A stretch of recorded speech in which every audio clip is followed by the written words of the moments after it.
지난 시간에 우리가 이 여전사 드보라, 사사 드보라에 대해서 공부를 했습니다. 근데 이제 드보라가 이스라엘 백성들을 이제 해방을 시키고 구원해 가지고 이 사사 시대에 드보라가 이제 다스리던 시대에 40년 동안 이스라엘 백성들이 태평을 누렸어요. 근데 이제 그 사람들이 다 하나둘 세상을 떠나가고 또 이스라엘 백성들이 하나님께서 자신들에게 베풀어 주신 은혜를 잊어버리고 다시 이제 하나님을 떠나서 악을 행하게 된 겁니다. 그래서 하나님께서 이번에는 미디안의 손에다가 이제 붙여주셨어요. 여러분 보면은 미디안 족속은 이스라엘 백성들 애굽에서 구원받아 가지고 올 때 이스라엘을 그렇게 두려워하고 벌벌 떨던 그런 족속이에요. 그래서 그 미디안 족속의 이 사람들이 정말 얼마나 이스라엘을 두려워했었는지 나와 있어요. 그런데 이번에는 하나님께서 어떻게 돼요? 그렇게 이스라엘을 두려워했던 미디안 족속을 하나님이 오히려 강하게 하시고 하나님을 버리고 이방신을 섬기고 있는 이스라엘을 약하게 만들어 가지고 그 미디안의 손에다가 하나님께서 이스라엘을 이제 붙이신 거예요. 넘겨주신 거예요. 그러니까 이 미디안 족속이 와서 7년 동안 이스라엘에게 엄청난 그런 큰 고통과 압제를 이렇게 하는데 학대하고 있는데 이제 가장 큰 건 뭐냐면은 소나 양이나 짐승이나 이런 떼가 있으면 다 끌어가고 농사를 열심히 지어 놓으면은 그걸 추수할 때쯤 되면 와서 또 다 그것을 약탈하고 빼앗아가고 이렇게 해가지고 이 사람들이 한마디로 지금 먹고 살기 자체가 힘든 하나님의 백성이 그런 가운데 처하게 된 거예요. 그래서 이들이 어떻게 처음에는 스스로 어떤 해결책을 찾아보고 방법을 찾으려고 노력을 했어요. 도저히 이제 안 되는 거예요. 그래서 여기 보면 어떻게 농사 지은 거 안 뺏기려고 산으로 어디 들로 이런 데 가지고 굴을 파고 거기서 이제 조금의 어떤 식량이라도 거기서 숨겨가지고 목숨을 연명하면서 이렇게 이제 지내고 있는 거예요. 그런데 하여튼 이 이스라엘 백성들이 씨를 뿌려놓으면 그때 또 미디안 족속이 짐승떼를 끌고 와서 다 그것을 뜯어먹게 하는 거예요. 그러면 그게 자라야 열매를 맺을 건데 얼마나 이제 힘들겠어요. 그래서 자기들의 하나님 여호와를 버리고 이 아모리 족속의 신을 섬기던 이 사람들이 다시 말해 가나안 신을 섬기던 이 하나님의 백성들이 그제서야 어떻게 돼? 하나님을 찾기 시작한 거예요. 그러니까 하나님께 간절히 이제 막 부르짖고 구원해 달라고 그런 겁니다. 그러니까 하나님은 얼마나 긍휼이 많으신지 몰라. 여러분 어때요? 우리가 아무리 큰 죄를 짓고 많은 죄를 지었어도 하나님 앞에 나와서 용서를 구하면 용서받지 못할 죄가 없어요. 성경에 여러분 어떻게 하나님이 용서받지 못한다는 죄가 딱 한 가지 있죠. 그게 뭐예요? 성령 해방죄. 금생과 내생의 사함이 없는 죄. 그건 왜 그러냐? 우리가 죄를 회개해야만 용서를 받는데 성령을 해방하면 어떻게 돼요? 죄를 회개하는 것은 내가 하는 것 같지만 성령이 우리에게 죄를 깨닫게 해주시고 이게 죄다 잘못됐다는 걸 알게 해주셔야만 우리가 회개가 나오는 거거든요. 근데 성령을 해방하면 어떻게 돼요? 성령이 그 사람에게서 떠나버리고 역사를 하지 않으니까 회개라는 것 자체가 안 되니까 그래서 성령 해방죄를 지은 사람은 금생과 내생의 사함을 받지 못하는 거예요. 그러나 그 외의 모든 죄, 심지어 살인을 했다 할지라도 이건 이제 해도 된다는 말이 아니라 또 어떤 정말 흉악한 그런 악한 죄를 저질렀다 할지라도 하나님 앞에 회개하기만 하면 용서받을 수 있습니다. 하나님은 그 긍휼과 이 자비하심이 끝이 없어요. 그래서 여러분 보십시오. 이스라엘 백성들이 계속해서 반복해서 또 하나님 은혜를 잊어버리고 또 죄짓고 또 죄짓고 하잖아요. 그래도 하나님께 부르짖고 용서해달라고 구해달라고 하면 어떻게 돼요? 하나님이 또 그들에게 구원자를 보내서 그들을 건져주시고 구원해 주세요. 근데 이제 이들이 어떻게 돼요? 너무 스스로 해결책을 방법을 찾아봐도 길이 없고 방법이 없어서 하나님께 찾고 구해달라고 하는데 그때 이제 하나님께서 한 사사를 보내서 구원해 주신, 오늘 이제 그 사사가 누구냐면 기드온입니다. 근데 하나님이 사사를 통해서 그들을 구원해 주시기 전에 먼저 한 선지자를 보내서 말씀을 하세요. 이제 뭐라고 말씀하시냐 그러면은 오늘 1번 한번 같이 먼저 읽겠습니다. 같이 읽습니다. 여호와 하나님께서 이스라엘 자손에게 선지자를 보내셔서 하신 말씀은 막 구해달라고, 우리를 건져달라고 이렇게 막 하나님께 부르짖으니까 하나님께서 선지자를 보내가지고 말씀을 하셨어요. 근데 뭐라고 말씀하셨냐면, 자 7절부터 한번 보겠습니다.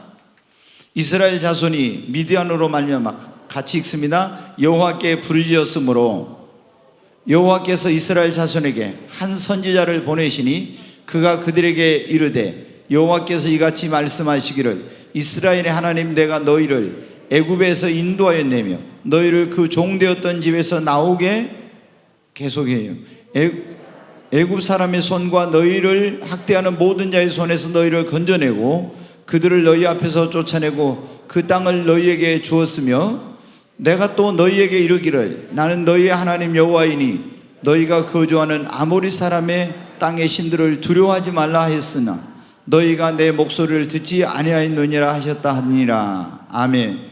이제 선지자를 보내가지고 하나님께서 뭐라고 말씀? 지금 이스라엘 백성들은 여기 이제 잘 여러분 들어보세요.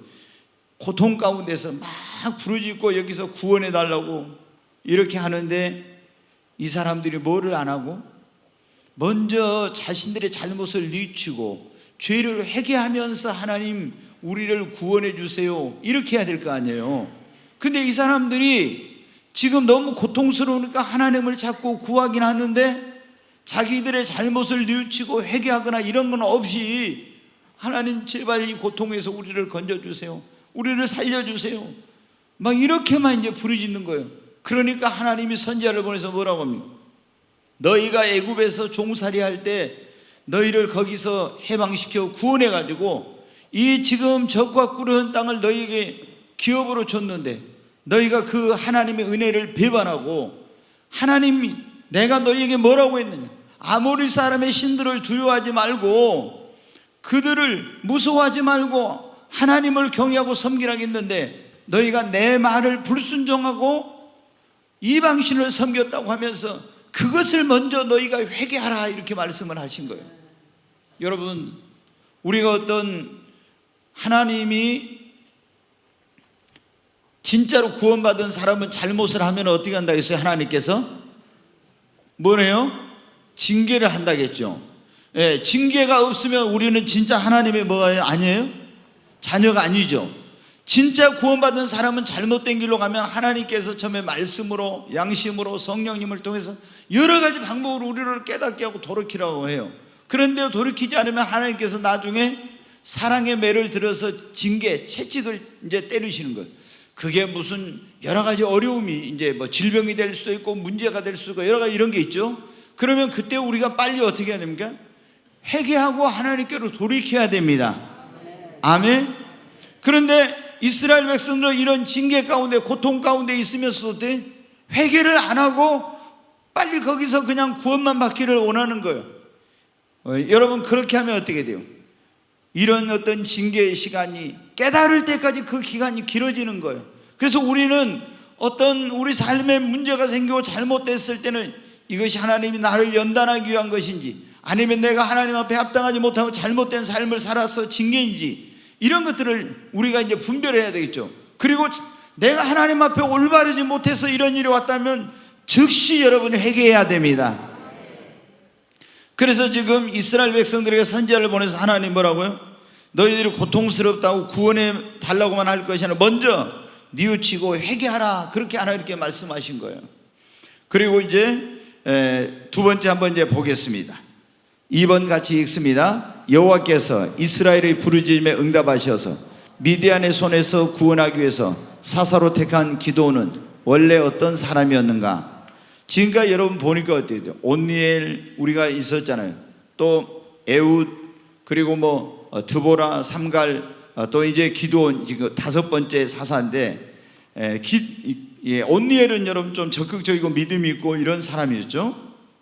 그런데 나머지 사람들은 다 그렇게 뭐 썩 어떤 내세울 만한 것이 없는 그런 사람이었어요. 그런데 하나님께서 그런 사람들을 들어서 자기 백성을 구원하는 그런 일에 하나님이 귀한 하나님의 그런 일꾼으로 쓰셨어요. 근데 오늘 여기 본문에 나오고 있는 이 기드온은 그럼 원래 어떤 사람인가? 사사기 6장 11절의 말씀 한번 보겠습니다. 같이 읽습니다. 여호와의 사자가 아비에셀 사람 요아스에게 속한 오브라에 이르러 상수리 나무 아래에 앉으니라. 마침 요아스의 아들 기드온이 미디안 사람에게 알리지 아니하려 하여 밀을 포도주 틀에서 타작하더니, 여기 보니까 어때요? 기드온이 지금 요아스의 아들인 기드온이 나오는데, 예, 미디안 사람에게 알리지 아니하려 하여, 이건 뭐예요? 미디안 사람에게 들통나지 않도록 숨어가지고 뭐라 해요? 밀을 포도주 틀에서 타작을 하고 있는 거예요. 그러니까 굉장히 기드온이 뭐가 많은 사람이다? 겁이 많고 두려움이 많은 사람이에요. 이거 미디안 사람이 알면 어떻게 돼요? 다 그걸 또 이제 약탈해 가니까 이 밀을, 포도주를 그 짜는 포도주 틀에서 거기서 타작을 하는 거예요. 그러니까 굉장히 지금 기드온은 두려움, 이런 게 많은 사람이었다는 거. 원래 하나님께 부름받아 쓰임받은 그런 사람이지만은 처음부터 막 가서 미디안하고 싸우려면 담대해야 되는데 뭐 담대함이 있고 이런 게 아니었어요. 두 번째로 이제 이 사사로 부름받은 기드온은 어떤 사람이? 6장 13절을 보겠습니다. 같이 읽습니다. 기드온이 그에게 대답하되 오 나의 주여, 여호와께서 우리와 함께 계시면 어찌하여 이 모든 일이 우리에게 일어났나이까? 또 우리 조상들이 일찍이 우리에게 이르기를 여호와께서 우리를 애굽에서 올라오게 하신 것이 아니냐 한 그 모든 이적이 어디 있나이까? 이제 여호와께서 우리를 버리사 미디안의 손에 우리를 넘겨주셨나이다 하니, 하나님께서도 가서 이 미디안의 손에서 이스라엘 백성을 구원하라고 하니까 뭐라고 하냐? 하나님께서 지금 진짜로 살아계신다면 어떻게 우리가 미디안의 손에 이렇게 고통을 당하는 것을 그냥 두고 그냥 보고 그냥 두고 계실 수가 있습니까? 하나님이 우리를 버리신 거 아닙니까? 아니면 하나님이 진짜 계십니까? 하나님이 안 계신 거 아닙니까? 그러니까 우리가 예수님 믿는 사람들 가운데 그런 분들 있잖아요. 너무나 어떤 어려운 일을 당할 때 하나님이 계신다면 진짜 이럴 수가 있을까? 하나님을 믿으면서도, 아니 하나님께서 이런 걸 보면 이렇게 어려운 일을 당하는데도 그냥 놔둔 거 보면은 하나님 나를 버리신 건 아니야? 이런 생각을 할 수 있잖아요. 근데 여기 지금 기드온이 그런 거예요. 계속 7년 동안이나 이스라엘이 미디안의 손에 엄청난 고통을 당하는데도 하나님께서 이적을 베풀어 가지고 그냥 구원해 줄 수도 있는데 구원해 주시도 안 하고 그냥 외면하고 있으니까 하나님이 어디 계십니까? 진짜 하나님 계신 거예요? 그 옛날에 그 놀라운 이적을 행하셨던 그 하나님의 이적은 어디 있고 하나님 우리를 버리신 거 아니냐, 이런 생각을 가졌던 사람이에요. 자, 또 이제 14절 15절 한번 보겠습니다. 같이. 여호와께서 그를 향하여 이르시되 너는 가서 이 너의 힘으로 이스라엘을 미디안의 손에서 구원하라. 내가 너를 보낸 것이 아니냐 하시니라. 그러나 기드온이 그에게 대답하되 오 주여, 내가 무엇으로 이스라엘을 구원하리까? 보소서 나의 집은 므낫세 중에 극히 약하고 나는 내 아버지 집에서 가장 작은 자니이다 하니, 하나님이 너 가서 이스라엘을 미디안의 손에서 구원해라. 그러니까 어때요? 하나님 저 같은 것이 어떻게 합니까? 나는 도저히 못합니다. 아니 므낫세 지파 중에서 나는 가장 약하고 내 아버지 집에서 나는 가장 형편없는 그런 자인데 어떻게 하나님 잘못 보셨습니다. 나 같은 것이 어떻게 가서 이런 일을 할 수 있는, 나는 못합니다. 하나님 앞에 이런 사람이에요. 여러분, 우리도 어떤 주의 일을 하라고 할 때 그런 사람들이 있죠. 너무 두려움이 많아서.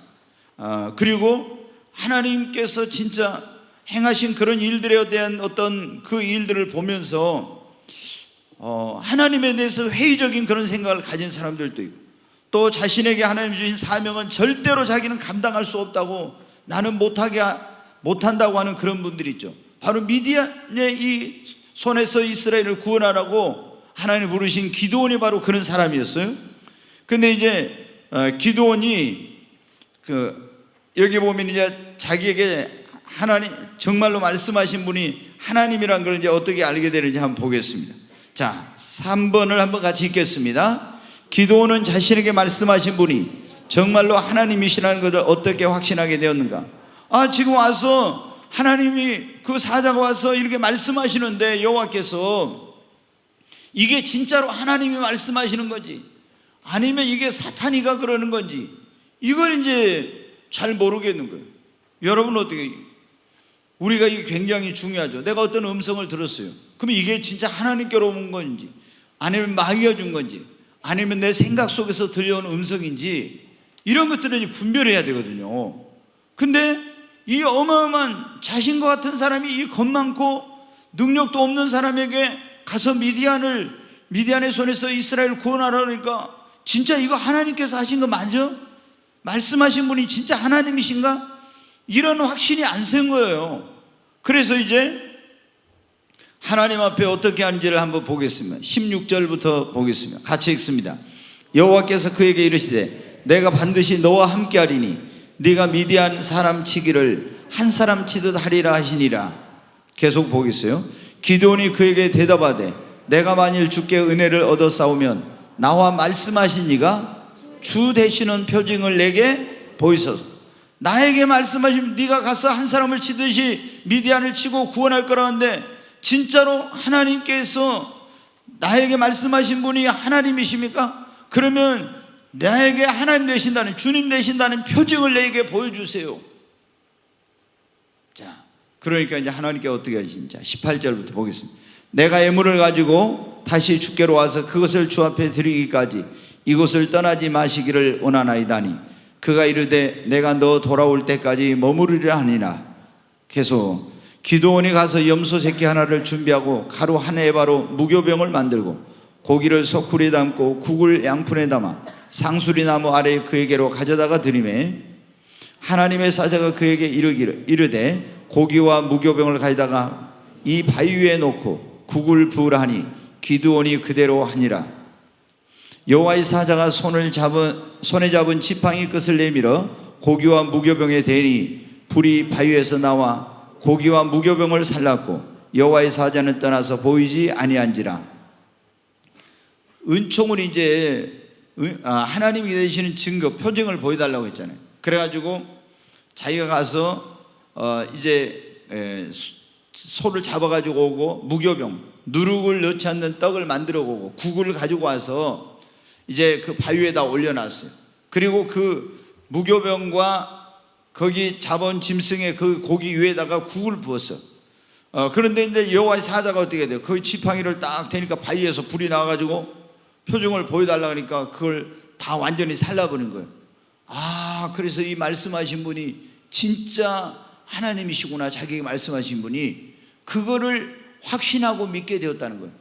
여러분, 우리가 이제 기도하다 보면은, 기도를 많이 하고 깊이 하다 보면은 어떤 음성을 들을 수가 있어요. 그리고 이런 그 음성을 듣고 막 이런 일이 일어날 때 그때 어떻게 돼요? 우리가 모든 것을 다 하나님께로부터 왔다고 이렇게 믿을 수는 없는 거예요.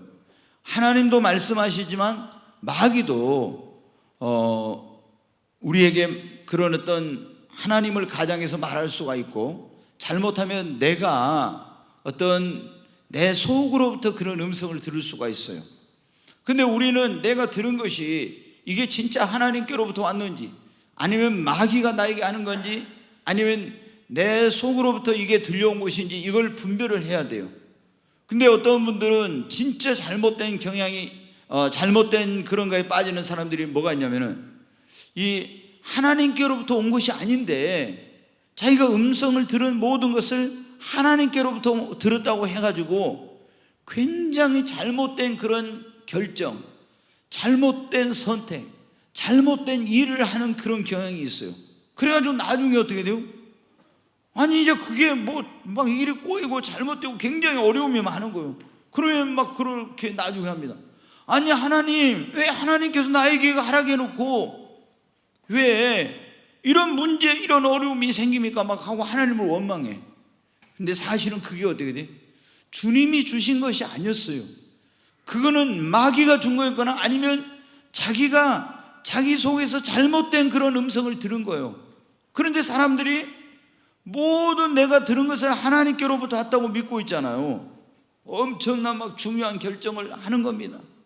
그래가지고 얼마나 큰 인생의 혼란과 어려움에 빠지는 이런 사람들이 많은지 몰라. 그래서 여러분이 어떻게 돼요? 이 지금 기도원이 이건 믿음 없어서가 아닌 거예요.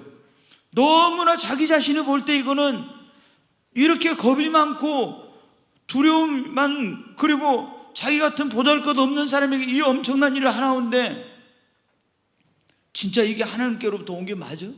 말씀하신 분이 진짜 하나님인 게 맞는 거야? 이걸 확인하고 싶어서 그런 거예요. 믿음이 없어서가 아니라. 그러니까 여러분도 어떤 중요한 일을 이렇게 해야 될 때 이제 우리가 하나님의 뜻을 알기 위해서 뭐를 해야 되겠습니까? 기도해야 되겠잖아요. 기도를 정말 많이 하고 깊이 기도를 해야 돼요. 그리고 우리가 이런 것을 분별을 잘 해야 돼요. 근데 특별히 우리가 이런 하나님의 뜻을 분별할 때 이해관계가 나하고 직접적으로 관계된 그런 일은 굉장히 내 생각이 많은 영향을 끼칠 수가 있어요. 그럴 때는 꼭 어떻게 해야 됩니까? 이런 어떤 나에게 직접적인 이해관계가 없는 그런 정말 그 객관적인 입장에서 더 분명하게 하나님의 뜻을 분별할 수 있는 이런 분과 상담을 하고 또 그런 어떤 이제 영적인 지도를 받는 것이 필요한 겁니다. 그렇지 않고 내가 어떤 마음속으로 막 이런 걸 좀 이렇게 하고 싶었는데 딱 기도하다가 그런 어떤 뭐 음성이나 느낌이나 이런 게 오면은 맞아, 하나님께서 나에게 하라겠어 이러고 있잖아요. 나중에 보면 굉장히 어떤 큰 어려움에 빠질 수가 있어요. 지금 이 기도원의 경우 이건 어떻게 믿음 없는 행위가 아니에요. 진짜로 하나님께서 이 중요한 것을 나에게 하라고 했나, 그거를 확인하고 확신을 갖고 싶어 했던 그런 것입니다. 자, 그 다음에 이제 한번 보겠습니다. 4번 같이 한번 읽겠습니다. 하나님은 기드온이 사사로서 이스라엘을 구원하기 위한 일을 하기 전에 먼저 무엇을 해야 된다고 말씀하셨는가? 네, 하나님이 이제 너는 가서 이스라엘을 구원하라고 했잖아요. 그런데 구원하는 이 일을 하기 전에 먼저 해야 될 것이 있다고 말씀을 하셨어요. 그게 뭐냐? 사사기 6장 25절부터 한번 보겠습니다. 같이 읽습니다. 그날 밤에 여호와께서 기드온에게 이르시되 내 아버지에게 있는 수소 곧 7년 된 둘째 수소를 끌어오고 네 아버지에게 있는 바알의 제단을 헐며 그 곁에 아세라상을 찍고, 그 다음에 또 이 산성 꼭대기에 내 하나님 여호와를 위하여 규례대로 한 제단을 쌓고 그 둘째 수소를 잡아 네가 찍은 아세라 나무로 번제를 드릴지니 하시니라. 여기가 일단 거기까지 일단 놔둬봐요. 하나님이 네가 가서 이스라엘 민족을 구원하는 그 일을 하기 전에 네 아버지 집에 있는 둘째 소, 소가 몇 마리 있었는가 봐요. 둘째 소를 끌어오고, 그리고 너는 네 아버지 집에 있는 바알의 상을 가서 그걸 깨 부셔버리래. 깨 부셔버려. 25절 보여줘요 다시. 네 아버지 집에 있는 거기 보면은 바알의 제단을 헐락했죠. 그걸 깨 부셔버려요. 이게 지금 뭐냐면은 이 요아스, 기드온의 아버지인 요아스의 집에, 이 집에가 뭐가 있어요? 바알의 이 제단이 있는 거예요. 바알의 제단. 그러니까 여러분 보십시오.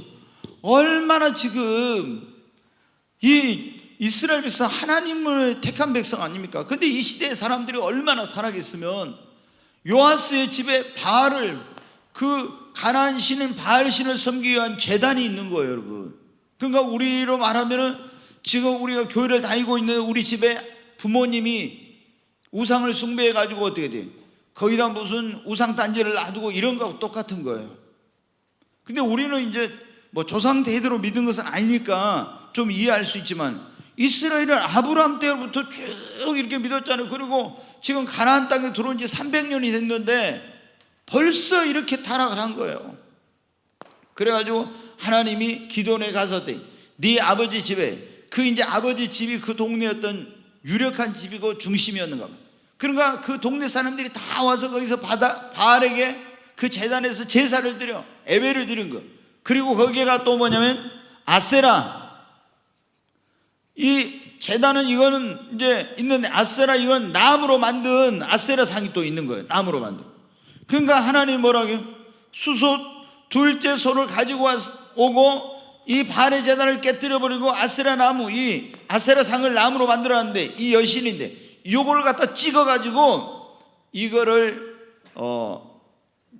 이 소를 잡아 가지고 하나님의 산 꼭대기에 가서 여호와를 위한 제단을 만들어 가지고 이 아세라 그 나무로 가지고 불을 피워서 하나님께 제사를 드리라 이런 거예요. 그러니까 하나님이 여러분 어떻게 왜 이제 이런 일을 했겠습니까? 하나님이 우리를 쓰시려고 하면 진짜 이 사람이 하나님을 위해서 살려고 하는지, 축복을 주시기 전에 쓰시기 전에 반드시 하나님이 어떻게 해봐합니까? 먼저 시험해봐요. 시험해봐. 그렇잖아요. 예. 근데 이제 많은 사람들이 어떻게 기도는 어떻게 돼요?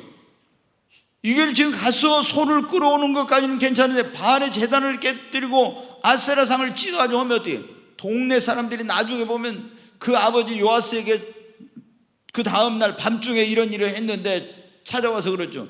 네 아들 그놈을 빨리 내놔라. 우리가 그놈을 죽이겠다고. 그러니까 이제 그 아버지 요아스가 말합니다. 바알이 진짜 살아있는 신이면은 바알이 지가 이런 짓을 한 기드온을 죽이든지 살리든지 어떻게 할 거니까 이렇게 이제 말합니다. 그러니까 이 동네 사람들이 다 이 집에 와서 이 바알신을 섬기고 아세라를 섬겼다는 거예요. 근데 이 기드온이 이 일을 할 때는 어떻게 돼요? 목숨을 걸고 죽으면 죽으리라 이런 결단과 이런 헌신하고자 하는 하나님 앞에 살고자 하는 이게 없이는 할 수가 없는 일이었어요. 그런데 하나님께서 시험해 본 거예요. 근데 이 기도는 어떻게 돼요? 그냥 죽으면 죽으리라 하고 바알의 제단을 가서 깨뜨려버리고 아세라상을 찍어버리고 그걸 갖다가 다 부셔버린 다음에 그 아세라상 나무로 된 것을 가지고 불살라서 하나님께 제사를 드려버렸어요. 여러분, 하나님께서 우리를 그냥 축복해 주시는 거 아니에요. 우리를 쓰시려고 할 때 꼭 먼저 뭐를 해봐요? 시험해봐 우리 믿음을. 그러잖아요. 아브라함에게도 정말 놀라운 여호와 일에 큰 축복을 주시기 전에 뭘 했어요? 네 아들 이삭을 모리아산에 가서 거기서 번제로 제단을 쌓아가지고 번제로 드리라겠죠. 아브라함을 창세기 22장에 보면 뭐 하기 위해서? 시험코자 그랬잖아요. 시험코자. 그래가지고 그 시험에 합격하니까 여호와 이레 하나님이 예비된 복을 주시고 엄청난 큰 복을 주셨잖아요. 여러분, 하나님께서 우리에게 복 주시려고 할 때는요, 어떤 그런 우리의 믿음을 시험해 보는 그런 하나님을 정말 첫 번째 자리에 모시는지 이런 걸 시험해 보는 일을 하세요. 그래서 여러분들이 다 지금도 마찬가지예요. 저도 그런 일들을 여러 번 경험했어요. 그때 어떻게 해요? 과감하게 결단하고 하나님 앞에 헌신하고 그 믿음으로 행하면요, 하나님께서 반드시 축복해 주시고 쓰십니다.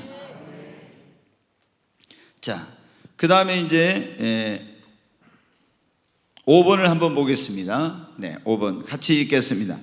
하나님께서는 기드온이 사사의 사명을 감당할 수 있도록 어떻게 하셨는가? 자, 이 두려움 많고 자신감이 없은 이 기드온에게 하나님이 이제 사사로서의 그 사명을 감당할 수 있도록 어떻게 하셨는지 이제 내용이 나옵니다. 자, 6장 33절부터 한번 보겠습니다. 같이 읽습니다. 그때 미디안과 아말렉과 동방 사람들이 다 모여 요단강을 건너와서 이스라엘 골짜기에 진을 친지라. 자, 이제 보니까는 기드온이 이렇게 딱 하고 있는데 동방 사람들, 아말렉과 미디안과 동방 사람들이 막 연합군이 다 몰려온 거, 요단강을 건너왔어요. 그래가지고 이스라엘 골짜기에 진을 쳤어요. 그 숫자가 이제 뒤에 보면 나오는데 13만 5천 명이요. 예. 자, 근데 계속 보겠습니다. 34절 같이 읽으면 여호와의 영이 기드온에게 임하시니 기드온이 나팔을 불매 아비에셀 그의 뒤를 따라 부름을 받으니라. 근데 이제 미디안과 동방의 아말렉과 그 연합군이 왔는데 그때 하나님이 이 기드온에게 그들의 손에서 사사의 사명을 감당하고 이스라엘을 구원할 수 있도록 뭐를 부어주세요? 하나님의 성령이 그에게 임하신 것입니다. 아멘. 하나님의 영이 기도원에게 임하신 거예요. 여러분, 하나님의 영이 임하면요, 평범한 사람이 비범한 사람이 됩니다. 능력이 없는 사람이 능력 있는 사람이 돼요. 정말 두려움이 많은 사람이 담대한 사람이 됩니다. 지혜 없는 자도 성령은 지혜의 영이거든요. 지혜 있는 자가 됩니다. 놀라운 변화가 일어나는 거예요. 놀라운 변화가. 여러분, 돌아온 주일이 성령 강림 주일이라고 했잖아요. 우리 모두 다시 한번 성령 충만함을 받아야 돼요. 성령을 받은 사람은 성령 충만함을, 성령의 세를 아직 안 받은 사람은 모두가 성령 세를 받아야 됩니다. 아멘. 그래야 진짜 여러분이 교회를 다녀도 있잖아요. 예수님 믿어도 성령 세례 안 받고 성령의 이런 강력한 그 인치심을 받지 않는 사람들은요, 교회를 그렇게 오랫동안 다녀도 구원의 확신이 흔들려. 나 진짜 죽으면 천국 갈 수 있을까? 이게 확신이 어쩔 때는 확신이 있다, 어쩔 때는 확신이 없어. 이게 시계추처럼 구원의 확신이 왔다 갔다 해요. 왜? 성령의 강력한 그런 이 인치심, 성령님의 강력한 그런 세례를 받지 못했기 때문에 그런 거예요. 이제 사도행전을 지난 수요일부터 시작했는데 성령행전이라고 할 수 있다고 했잖아요. 이제 사도행전은 계속 그런 강력한 성령의 그런 역사에 대해서 이제 볼 겁니다. 여러분이 우리 교회는 초대교회처럼 사도행전적인 성령의 역사가 나타나는 그런 교회가 되고, 우리 모든 성도님들은 초대교회 그리스도인들처럼 성령 충만한 그리스도인이 되어야 합니다. 자, 기드온에게 뭐가 임했어요? 하나님의 영 성령이 임하신 것입니다. 계속 한번 보겠어요. 34절. 기드온이 또 사자들을 온 므낫세에 두루 보내며 그들도 모아서 그들이 따르고, 또 사자들 아셀과 서불론과 납달을 보내며 그 무리도 올라와서 그를 영접하더라. 여기 보면 어때요? 자, 하나님께서 기드온이 사사의 사명을 감당할 수 있도록 첫째 뭘 부어주셨어요? 성령을 부어주셨습니다. 여러분, 하나님께서 여러분에게 어떤 직분이나 사명이나 어떤 사역을 맡기면은 그 일을 감당할 수 있도록 하나님께서 여러분에게 성령을 부어주십니다. 그러니까 기드온이 나는 못합니다 했는데 내 힘으로 내 능력으로 하나님의 일을 하는 게 아니에요. 그러면 자기 자랑이 돼. 하나님의 일은 하나님의 성령의 능력으로 여러분 하는 것입니다. 제자들도 여러분 보세요. 3년 동안 제자 훈련 받았지만 12사도가 주님이 하늘로 승천해 가실 때 뭐라고 했어요? 너희는 이 성을 떠나지 말고 아버지 약속하신 걸 기다려야겠죠. 그래가지고 너희에게 성령이 임하면 권능을 받아주고 가서 내 증인이 되라 했잖아요. 제자 훈련 받아도요, 제가 제자 훈련을 얼마나 강력하게 시켰는지 몰라요. 7년 동안 제자 훈련을 교회 개척해가지고 스파르타식으로 강력하게 시켰어요. 이 스파르타라는 걸 여러분 알죠? 우리가 스파르타식 훈련, 그게 뭐냐? 스파르타의 군대가 옛날에, 스파르타라는 나라가 조그만 나라인데 그 사람들이 그 주변에 굉장히 강대국들이 있었는데 그들하고 싸워서 이기기 위해서는 어떻게? 강한 군대를 소유해야 되니까 이 군인들을 얼마나 정말 강력한 그런 훈련을 시켰는데, 옛날에 여러분 우리 막 북파 공작원 이렇게 가지고 월미도에서 막 그 사람들을 갖다가 가서 김일성 목다오라는 이런 훈련 시킨 사람들을 얼마나 지옥 훈련, 무서운 훈련을 시켰습니까? 근데 그런 식으로 훈련을 시킨 거예요. 그래서 스파르타의 그 군대가 전쟁이 일어났을 때 소수의 군대지만 강한 적을 물리치고 승리를 했어요. 그래서 우리가 뭐 강한 훈련을 하면 스파르타식 이런 말이 나오게 된 거예요. 근데 여러분 어때요? 저도 진짜 교회 개척했을 때 스파르타식 훈련을 시켰어요. 왜? 우리 성도들은 어때요? 이 세상이 뭐냐? 광야 같은 세상에서, 이 험한 세상에서 그리스도인이 승리하는 그리스도인이 되려면은 강력한 그런 그리스도의 제자로서 군사훈련을 십자가의 군병으로 받아야만이 승리하고 맡겨진 사명을 감당할 수 있어요. 그래서 군대에 가면 일반 보병이 있고, 뭐 여러분 어때요?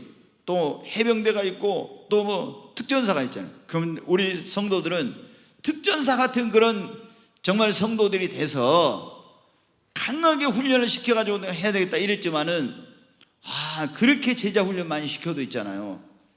나중에 보면 성경을 막 줄줄줄 외워요. 그런데 나중에 세상 유혹이 오면은 맥없이 탁탁탁 다 넘어져. 그 왜 그런가?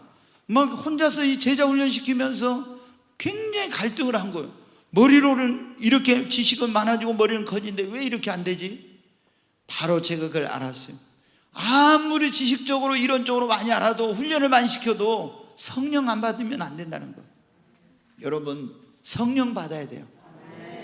성령 받아야 여러분이 믿음의 확신이 생깁니다. 주의 일을 할 수 있습니다. 기도원이 어떻게 돼요? 성령 받으니까 어떻게 돼요? 완전히 딴 사람 된 거예요. 그리고 하나님이 무슨 일을 맡겨주고 직분을 맡겨주고 이런 사명 맡겨주면 주님 나는 못합니다 이렇게 하지 말고, 하나님께서 나에게 어떤 일을 맡겨주시면 그 일을 할 수 있는 능력도 주신다는 걸 믿고, 내가 할 수 없습니까? 성령을 부어달라고 기도하시기 바랍니다. 그리고 하나님께서 여기 보니까 어떻게 돼요? 성령만 부어주신 것이 아니라 어떻게, 그 돕는 자들을 많이 보내서 아비에셀 족속, 다시 거기 한번 보세요. 거기 34절. 여기 보는 기드온이 나팔을 부는 아비에셀이 그의 뒤를 따라 부름을 받으니, 아비에셀 족속이 나왔죠. 그 다음에 35절. 또 사자를 온 므낫세에 보내매 그들도 모여서 그를 따르고, 사자들도 아셀과 스불론과 납달레 보면 그 무리도 올라와서 그를 영접하여 따르고. 뭘 의미합니까? 우리가 하나님의 일을 하고자 하면은 하나님께서 우리에게 능력과 은사와 지혜를 주실 뿐만 아니라 돕는 자들을 보내주신다는 거예요. 아멘. 우리가 하는 일이 진짜 하나님께서 하시고자 하는 일이냐, 하나님의 일이냐, 하나님의 일이면 하나님이 할 수 있도록 능력도 주시고 도울 자도 보내주시고 물질이 필요하면 물질을 주시고 하나님께서 여러분에게 모든 필요를 공급해 주시는 걸 믿으시기 바랍니다. 자, 그 다음에 이제 한번 넘겨보겠습니다. 6번 같이 읽겠습니다. 하나님께서 하신 말씀에 대한 확신이 없을 때 기드온은 어떻게 했는가? 하나님께서 내가 너를 미디안을 보내서 한 사람 치게 하리라겠죠? 그런데 그리고 하나님이 함께 하신다고 그랬어요. 내가 너를 통해서 그 하나님께서 이스라엘을 구원할 거라고. 그런데 가만히 기드온이 봐보니까 지금 이 미디안과 아말렉과 이 동방 군대가 왔는데 13만 5천 명이 왔는데 새카맣게 막 몰려온 거예요. 근데 자기는 나팔을 불어가지고 막 군대를 모았는데 얼마 모였냐면 3만 2천 명이요. 근데 저 사람들은 아말렉과 미디안과 동방의 군대들은 다 그 연합군은 훈련된 강한 무기와 막 이런 것으로 잘 갖춰진 군대인데, 자기가 이 나팔을 불러가지고 온 이 사람들은 어떻게 돼요? 다 오합지졸이요. 훈련도 안 받고 무슨 무기도 변변한 게 없고. 그러니까 이 기드온이 생각할 때 어떻게 합니까?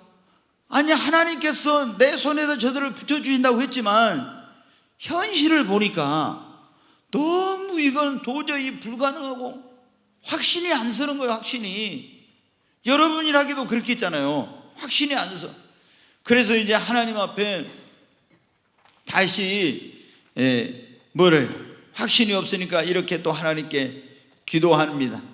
은총의 표정을 보여요. 다시 거기 한번 보겠습니다. 36절부터 한번 다시 봅니다. 같이 읽습니다. 기드온이 하나님께 여쭈되 주께서 이미 말씀하신 같이 내 손으로 이스라엘을 구원하시려거든 그랬죠. 하나님께서 진짜 말씀하신 것처럼 이미 말씀하신 내 손으로 이스라엘을 저들의 손에서 구원하시려거든. 37절 보겠습니다. 같이 읽습니다. 보소서 내가 양털 한 뭉치를 타작마당에 두리니 만일 이슬이 양털에만 있고 주변 땅에 마르면 주께서 이미 말씀하신 같이 내 손으로 이스라엘을 구원하실 줄을 내가 알겠나이다 하였더니, 여기 뭐라고 해요? 양털 한 뭉치를 내가 타작마당에 둘 것인데 이슬이 양털에만 내리고 주변 땅은 이슬이 안 내리면은 주님이 말씀하신 것처럼 내 손으로 이스라엘을 내가 구원하실 줄 알겠나이다 그랬어요. 양털을 딱 갖다 놓고. 그러니까 이제 어떻게 했어요? 자, 38절 보겠습니다. 그대로 된지라. 그대로 됐어요. 그 이튿날 기드온이 일찍 일어나 양털을 가져다가 그 양털에서 이슬을 짜니 물이 그릇에 가득하였더라. 아니 하나님께 이제 도저히 안 되겠어 다시 한번 이제 하나님께 기도했잖아요. 그러니까는 양털 뭉치에만 이슬이 내리고 바닥에는 이슬이 내리지 않게 해달라고. 이거 하나님이 하신 일이 아니면 이거 할 수가 없는 거죠. 그런데 진짜로 하나님께서 양털에만 이슬이 내리고 그 주변은 이슬이 한 방울도 안 내렸는데 이게 양털을 짜니까 그릇에 가득할 정도로 물이 나오는 거예요. 근데 여기서 끝나질 않았어요. 이거 혹시 또 이거 새벽에는 이슬이 내릴 수 있잖아 이런 생각을 할 수 있잖아요. 그렇잖아요. 그러니까 이번에 또 뭐라고 하는 39절 보겠어요. 같이 읽습니다. 기드온이 또 하나님께 여쭈되 주여 내게 노하지 마옵소서. 내가 이번만 말하리이다. 구하옵나니 내게 이번만 양털로 시험하게 하소서. 원하건대 양털만 마르고 그 주변 땅에는 다 이슬이 있게 하옵소서 하였더니 자기도 하나님께 또 기도하기가 너무 그런 거예요. 하나님 노하지 마세요. 이번만 내가 하나님 정말 양털로 시험하게 하소서 이렇게 한 거예요. 그리고 이번에는 양털만 마르고 주변 땅은 다 이슬이 있게 하옵소서. 진짜 그렇게 이제 했는데 그 뒤에 보겠습니다. 계속 그 밤에 하나님이 그대로 행하시니 그 양털만 마르고 그 주변 땅에는 다 이슬이 있었다. 아멘. 네, 아무리 봐도 자기가 이거는 너무 감당하기 어려운 걸. 이 오합지졸 군대를 가지고 어떻게 저 잘 훈련된 적군하고 싸워서 그들을 물리치고 이긴단 말인가. 그래서 정말 현실을 보니까 확신이 안 서는 거예요. 그래서 확신을 갖기 위해서 하나님 앞에 은총의 표적을 구한 거예요. 여러분, 우리가 어떤 일을 하나님께서 하라고 했는데 도저히 여러분 자신 없으면은 솔직히 하나님께 기도해요. 하나님, 난 너무 주님이 말씀하셨지만 자신이 없습니다.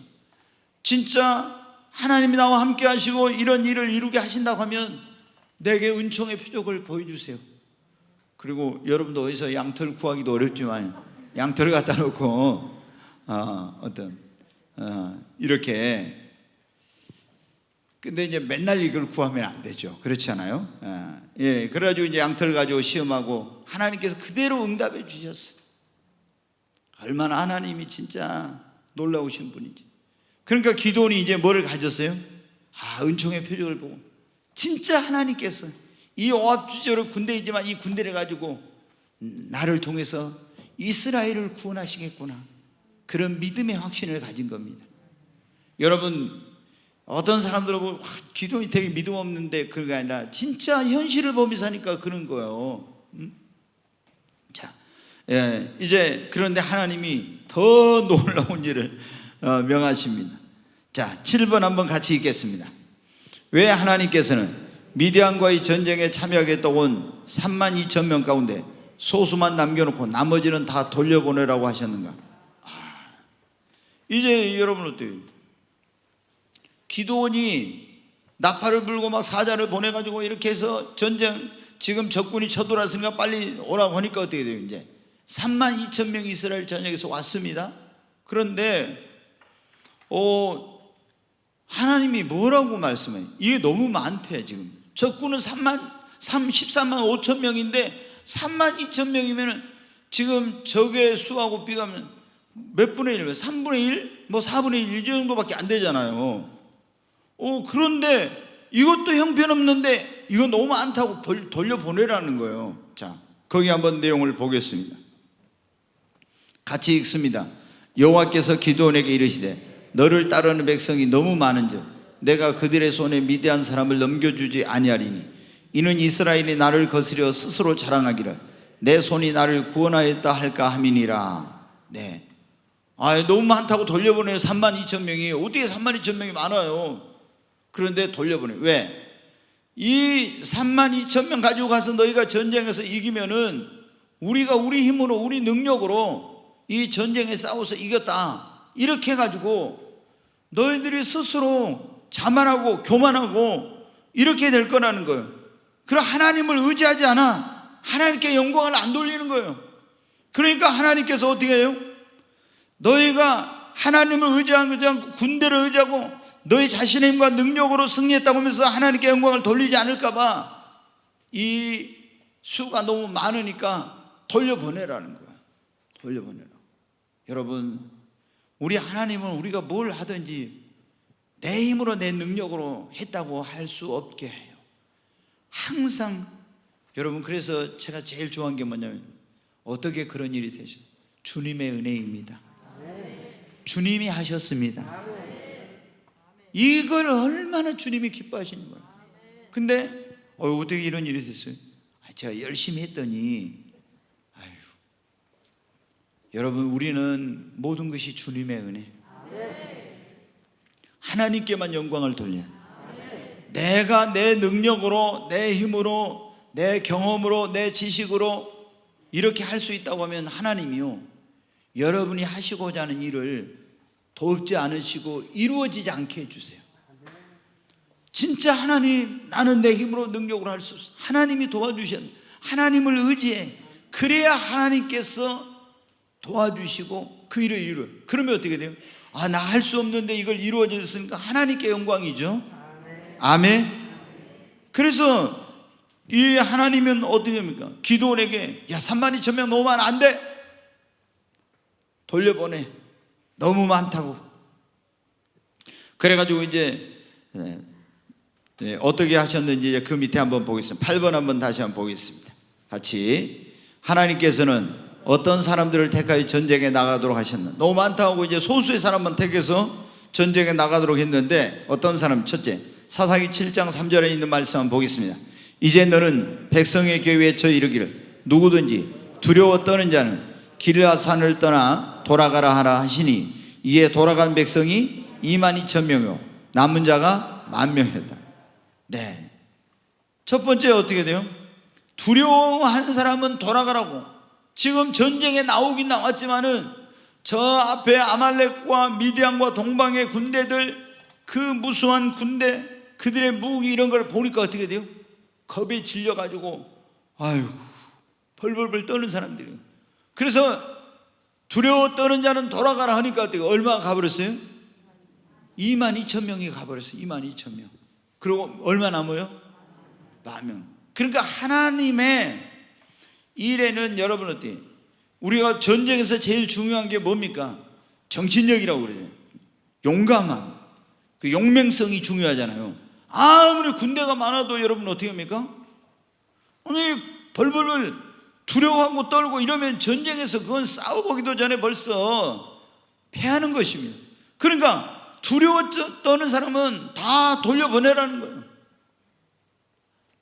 그 사람들은 용사가 될 수가 없는 사람. 그러면 이제 어떤 사람들을 데리고 가라. 자, 7장 4절부터 한번 보겠습니다. 하나님의 테스트를 통과한 사람들인데 마지막 또 하나님 테스트를 해요. 어떻게? 같이 읽겠습니다. 여호와께서 또 기드온에게 이르시되 백성이 아직도 많으니 그들을 인도하여 물가로 내려가라. 거기서 내가 너를 위하여 그들을 시험하리라. 하나님께서 아직도 많다고 하면서 그들을 물가로 데리고 가서 내가 너를 위하여 그들을 시험해 보겠다는 거예요. 그 시험을 통과한 사람, 그 사람들만 데리고 전쟁을 하러 가라는 거예요.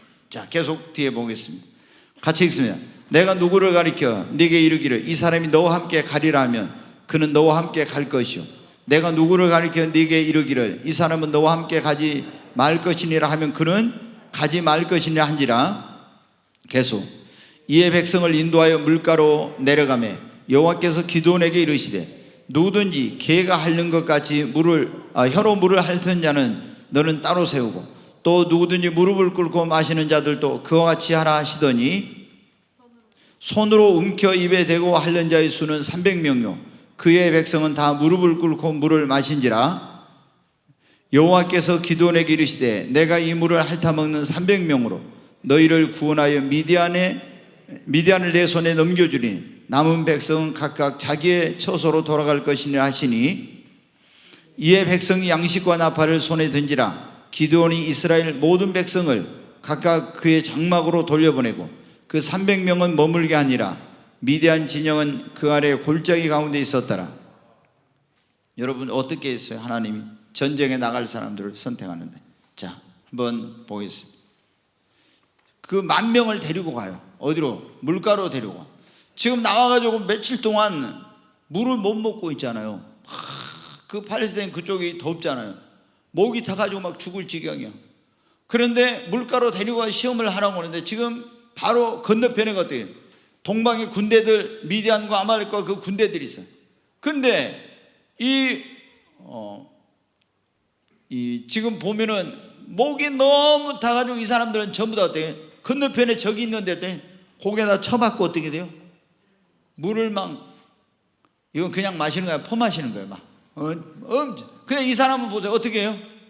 저기 있으니까 이렇게 먹잖아요. 예. 지금 보니까, 자, 이 그림 말고 또 다른 그림 있죠. 더 재밌는 거 내가 보여줘요. 이거 그래가지고 어떻게 돼요? 이 물을 이렇게 손으로 움켜서 먹는 사람은 300명이고 나머지는 다 고개 쳐박고, 아니 저기 지금 있는데 이렇게 다 쳐박고 물을 먹어. 그러면 9,700명은 이 고개를 쳐박고 다 물을 먹는 거예요. 그러니까 이 9,700명은 어떻게 하라고요? 돌려보내는. 그리고 300명 손으로 움켜쥐고 저기 있으니까 정신을 바짝 차리고 긴장하고 이렇게 하면서 이 사람들 300명만 데리고 전쟁을 하러 가래요. 하나님은 우리를 쓰실 때 어떤 사람을 쓰시냐? 담대한 사람, 그리고 이렇게 항상 영적으로 깨어있는 사람. 아멘. 이런 사람을 통해서 하나님이 일을 행하시는 거예요. 하나님이 일꾼 쓰시는 거예요. 그러니까 여러분이 어떻게 돼요? 이 사람들은 지금 뭐예요? 고개 쳐박고 물을 먹는 사람들은 자기가 지금 뭘 하러, 전쟁을 하러 왔는데 육신의 소욕에 굴복해가지고 그것도 잊어버리고 지금 막 육신의 소욕에 굴복해서 물을 거기에다 고개 쳐박고 마시고 있는 거예요. 그럼 이런 사람들이 전쟁을 제대로 할 수 있겠어요? 근데 이 사람들은 어떻게 해요? 이들도 똑같이 목마르죠. 그런데 깨어 있어가지고 이렇게 하면서 물을 손으로 움켜가지고 마시면서 이렇게 하니까 어떻게 돼요? 이 사람들을 따로 택하라. 그러면서 하나님이 뭐라고 말씀합니까? 내가 너와 함께 하라고 한 자는 함께 할 것이요 함께 하지 말라고 한 사람은 함께 하지 않을 것이니, 하나님이 전쟁에 데리고 갈 사람을 선택해. 이 사람은 내가 너와 함께 하라면 함께 할 것이요 함께 하지 않으라고 하면 함께 하지 않을 것이다. 기드온이 자기 마음대로 선택한 거예요. 저도 교회 개척하고 얼마 되지 않아서 하나님이 이 말씀을 주셨어요.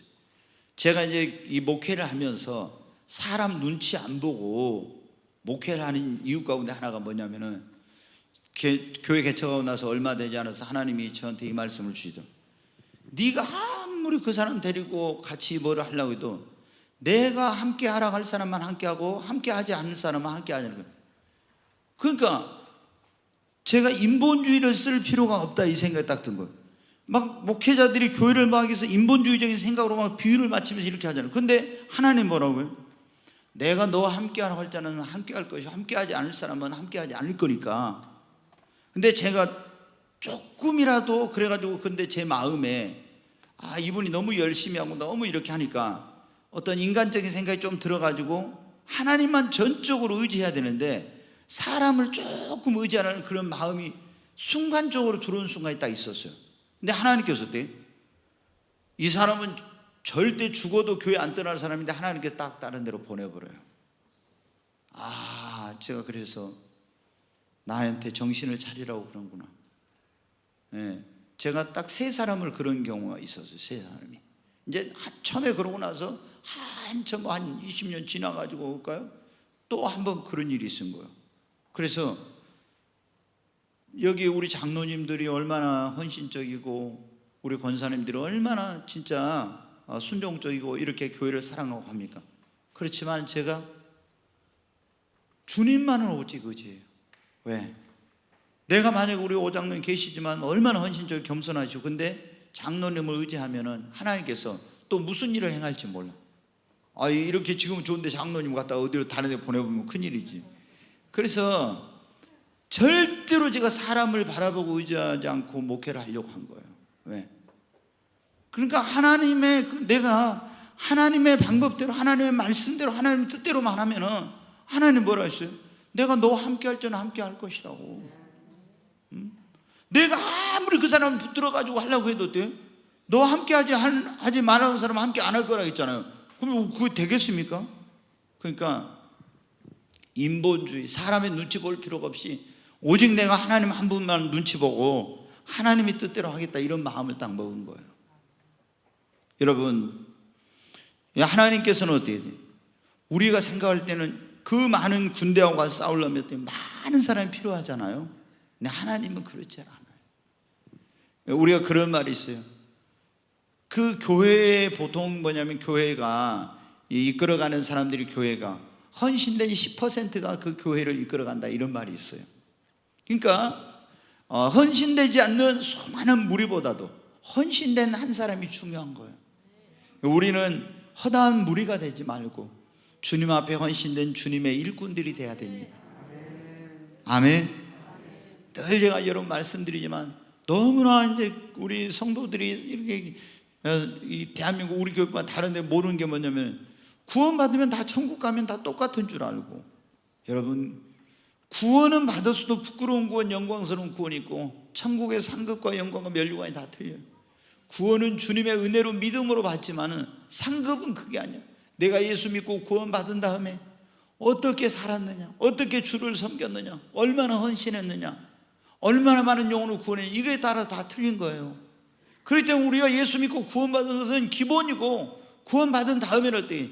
영원한 하늘나라의 그 영광과 면류관과 그 상급을 바라보고 신앙생활을 해야 합니다. 자, 우리는 여기 32,000명 가운데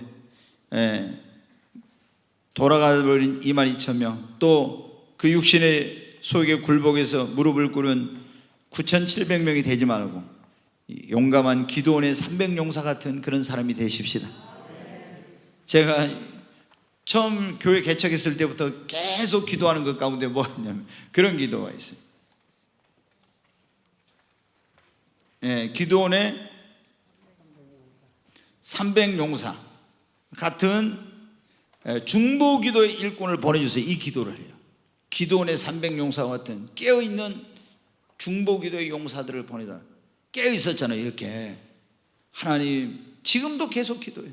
기도원의 300용사 같은 그런 일꾼을 보내달라.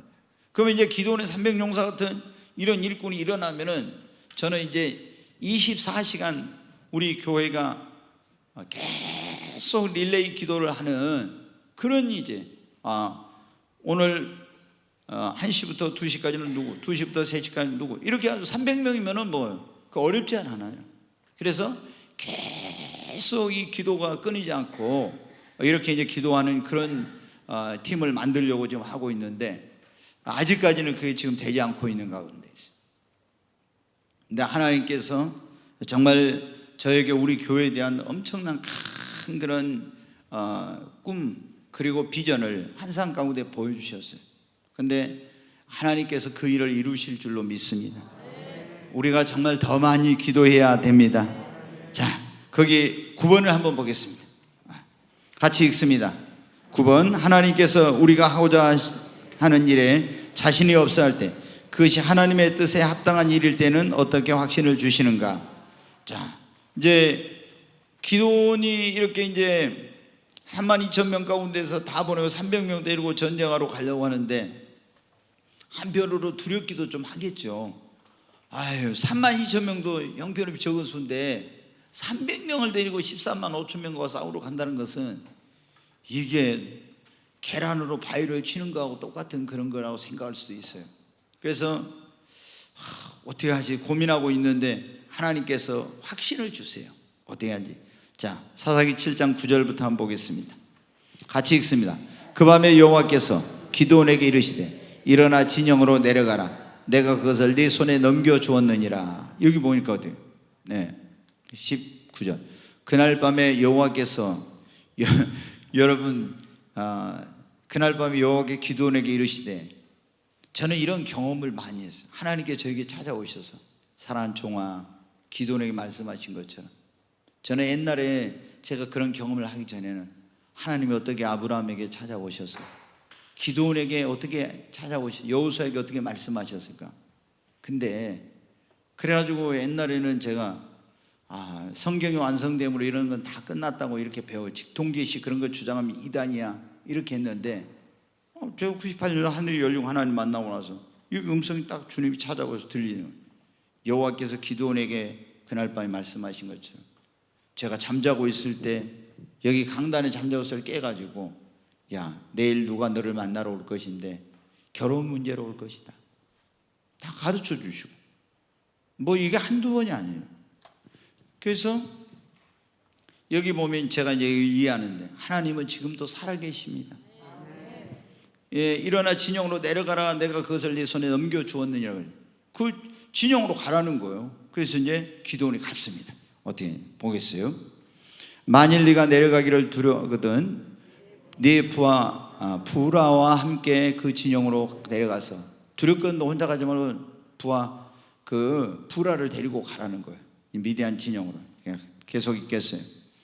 그들이 하는 말을 들으라. 그 후에 내 손이 강하여져서 그 진영으로 내려가리라 하시니 기드온이 이에 그의 부라와 함께 군대가 있는 진영 근처로 내려간즉 미디안과 아말렉과 동방의 모든 사람들이 골짜기에 누웠는데 메뚜기의 많은 수와 같고 그들의 낙타의 수가 많아 해변의 모래와 많은 같은지라. 계속 기드온이 그곳에 이른지 어떤 사람이 그의 친구에게 꿈을 말하여 이르기를 보라 내가 한 꿈을 꾸었는데 꿈에 보리떡 한 덩어리가 미디안 진영으로 굴러들어와 한 장막에 이르러 그것을 쳐서 무너뜨려 위쪽으로 엎으니 그 장막이 쓰러지더라. 그의 친구가 대답하여 이르되 이는 다른 것이 아니라 이스라엘 사람 요아스의 아들 기드온의 칼이라. 하나님이 미디안과 그의 모든 진영을 그의 손에 넘겨주셨느니라 하더라.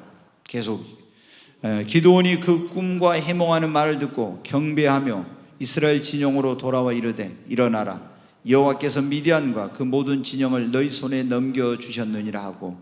아멘.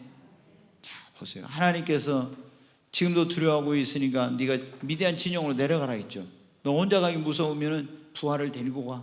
그래서 부라와 함께 갔는데 그들이 포쳐 서는 사람들이 딱 이야기를 하는 거예요. 근데 꿈을 꿨는데 꿈에 보리떡 하나가 와서 그 장막을 쓰러뜨리는데 이게 뭐냐? 옆에 있는 사람이 해석이 그는 미디안의 기드온의 칼이다.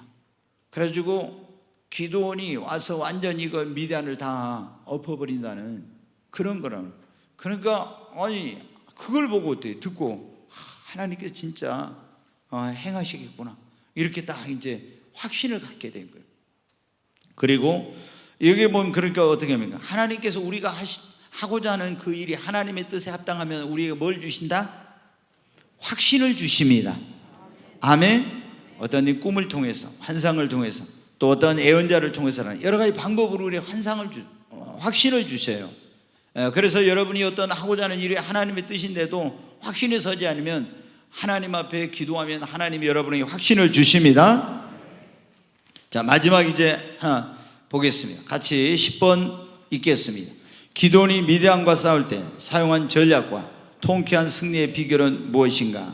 자 읽겠습니다. 16절부터 300명을 세대로 나누어 각 손에 나팔과 빈 항아리를 들리고 항아리 안에는 횃불을 감추게 하고 그들에게 이르되 너희는 나만 보고 내가 하는 대로 하되 내가 그 진영 근처에 이르러 내가 하는 대로 너희도 그리하여 나와 나를 따르는 자가 다 나팔을 불거든 너희도 모든 진영 주위에서 나팔을 불며 이르기를 여호와를 위하라 기드온을 위하라 하니라.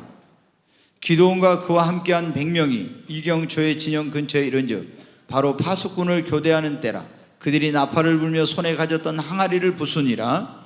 세대가 나팔을 불며 항아리를 부수고 왼손에 횃불을 들고 오른손에 나팔을 들어 불며 외쳐 이르되 여호와와 기드온의 칼이다 하고 각기 제자리에 서서 그 진영을 에워싸매 그 온 진영의 군사들이 뛰고 부르짖으며 도망하였는데 300명이 나팔을 불 때 여호와께서 그 온 진영에서 친구끼리 칼로 치게 하심으로 적군이 도망하여 스레라 벨시다에 이르고 또 답바스에 가까운 에벨무홀라의 경계에 이르렀으며 이스라엘 사람들은 납달리와 아셀 온 므낫세로부터 부름을 받고 미디안을 추격하였더라.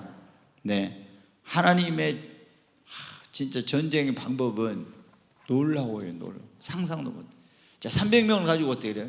전부 다 빈 항아리를 하나씩 가지고 오고 그 안에다가 뭐예요? 횃불을 넣으래요. 그리고 한 손에는 뭐를요? 나팔을 가지고. 그래가지고 이 300명을 100명씩 세대로 나눠 가지고 이제 미디안 진영으로 가서 거기 지금 누워서 자고 있는데 쫙 이제 둘러싼 거예요. 300명이. 300명이 뭐 띄엄띄엄 이제 쌌겠죠. 그래가지고 기드온이 말합니다. 내가 나팔을 불고 이렇게 하면 너희도 같이 나팔을 불고 항아리를 깨뜨리고 횃불을 높이 들며 여호와의 기드온의 칼이여 이렇게 크게 외치라는 거예요. 그래서 이제 한번 보겠습니다. 이런 전쟁은 없죠. 여기 보십시오. 이제 300명을 데리고 가지고 이제 항아리가 있잖아요. 항아리를 깨뜨려 그리고 횃불을 들고 왼손에 횃불을 들고 오른손에 나팔을 들고 그리고 큰 소리로 여호와의 칼이여 기드온의 칼이여 여호와를 위하여 기드온을 위하여 막 큰 소리로 외칩니다.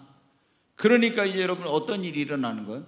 막 이 안에 있던 사람들이 혼비백산해 가지고 뭐 엄청 막 이 지금 둘러싸 가지고 지금 이렇게 갑자기 항아리를 깨뜨리면서 이렇게 하니까 막 엄청난 일이 일어나 충격을 받은 거예요. 여기 자 뒤에 한번 그림을 또 보겠습니다. 이를 보십시오. 항아리를 다 이제 깨뜨려 버렸죠. 그리고 항아리 속에 있던 횃불을 들고 막 나팔을 불어요 막. 그러면서 여호와의 칼이여 기드온의 칼이여 여호와를 위하여 기드온을 위하여 막 확 외칩니다. 그러니까 어떤 일이 일어나요? 자 또 여기 재밌죠? 재밌죠? 그림이 여호와를 위하여 기도하는 게 막 불어댑니다. 그러니까 큰일 났다. 이게 도대체 무슨 일이냐? 저적들이 쳐들어왔구나 하고 혼비백산해 가지고 어때요? 지금 이놈들이 지금 막 텐트에서 기어 나오고 지금 난리잖아요. 지금 이것들은 술 먹고 지금 여기서 골아 떨어져 가지고 있다. 지금 이게 지금 무슨 일이야? 하고 지금 자기들끼리 칼로 막 치고 이렇게 하면서 다 죽이는 거예요. 막 자기들끼리. 그래가지고 어떻게 돼요? 이 전쟁이 이스라엘이 무슨 군대가 무기가 좋아가지고 한 게 아니라 어떻게 돼요? 승리의 비결은 하나님께서 하신 하나님의 방법대로. 오늘 오전에 여러분 어떻게 해요? 그 이스라엘 백성들 앞에 있는 철옹성 난궁불락의 요새 여리고를 어떻게 했어요?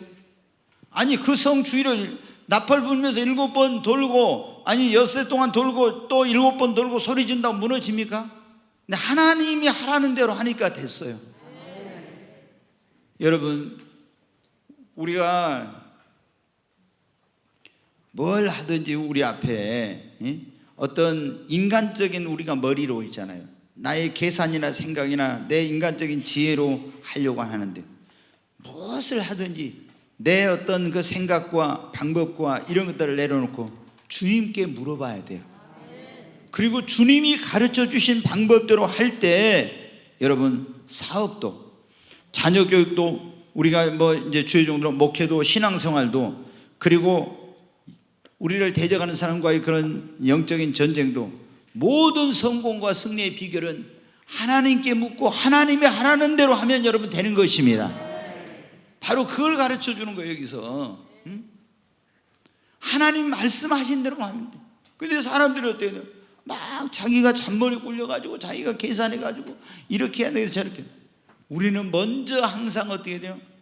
하나님 앞에 여러분 무릎 꿇고 기도하면서 하나님께 물어야 됩니다. 기드온이 자신의 힘과 능력으로 미디안의 손에서 이스라엘을 구원한 것이 아니라 하나님이 함께 하시고 하나님이 가르쳐준 방법대로 행할 때 놀라운 승리를 거두게 된 것입니다. 여기에 이게 가장 중요한 게 바로 그거예요. 하나님께 우리가 묻고 하나님이 하라는 대로 하면 된다는 거예요. 하나님이 하라는 대로. 하나님이 하라는 대로 하면 하나님께서 도와주세요. 하나님이 책임져 주세요. 근데 하나님이 하라는 대로 안 하고 내가 내 방법대로 내 멋대로 하면서 하나님 막 도와주세요 이러면 있잖아요. 하나님 도와주시겠어요? 그러니까 안 되는 거예요, 여러분. 이 기도원의 좀 내용은 길어서 다음 주까지 저는 모르겠어요. 혼자 흥분한지 모르는데 제가 이 사사기를 보면요 드라마 보는 것보다 더 재밌어요. 너무 내용이 흥미진진해가지고 다음에 이제 이게 기도원의 내용이 좀 길어서 다음 주 주일날 저녁에까지 쭉 이걸 하면서 기도원에 대해서 이제 마치고 그리고 이제 또 다른 사사에 대해서 하도록 하겠습니다. 우리 찬양하고 한번 기도하겠습니다.